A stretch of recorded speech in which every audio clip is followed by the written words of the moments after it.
So, Mufti Faraz, I've got two questions which are similar to. I'll raise one question.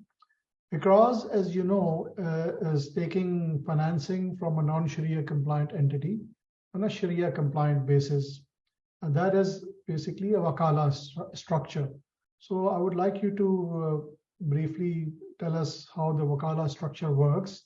And while they are taking money on a Sharia compliant basis from a non-Sharia compliant entity, are they still Sharia compliant, and how are they maintaining that Sharia compliance? Thank you. It's a very good question.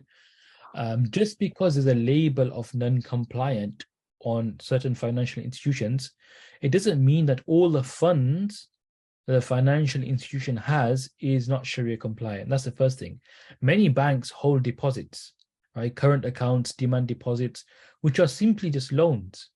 And for the most part, the depositors' funds in the bank are halal, but it's just the interest that's being paid on top of that. That's where the riba comes.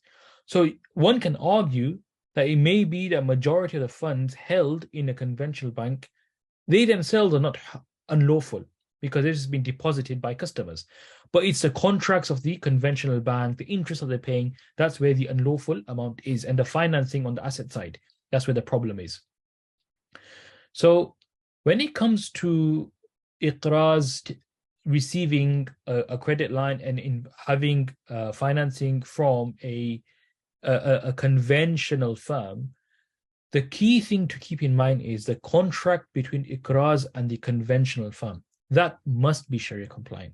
If that is not Sharia compliant, then EQRAZ cannot receive funding from a non-compliant or a conventional entity.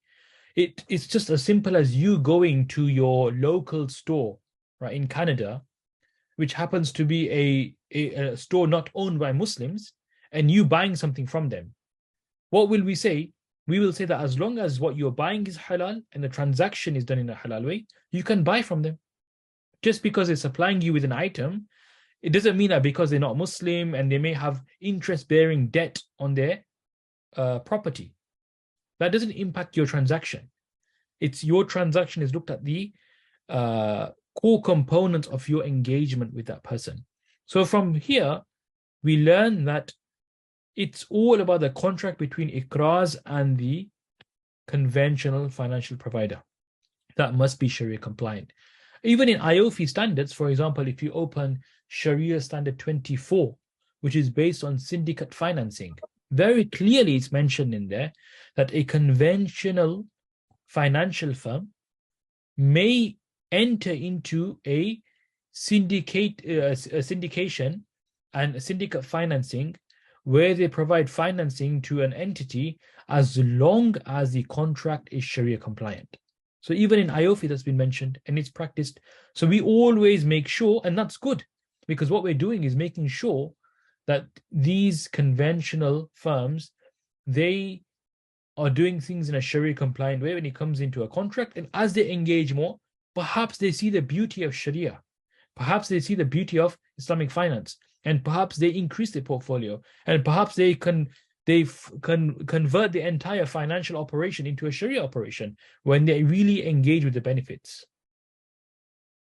Thank you very much, Mufti Sahab. This is a very good example. If you can just also highlight on Wakala structure, how it works between conventional and Islamic in terms of so how it works is the conventional entity and firm will be the principal.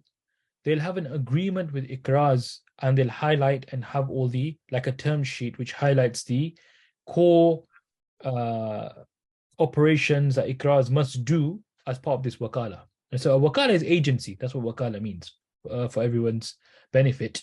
So EQRAZ becomes the agent on behalf of this firm to invest the funds in a Sharia compliant way. So not only is the agency contract Sharia compliant, but what EQRAZ does with the funds has to also be Sharia compliant. So EQRAZ has this agency agreement and they take the funds from this conventional entity to finance and fund the tawarruk transactions. That's what's happening.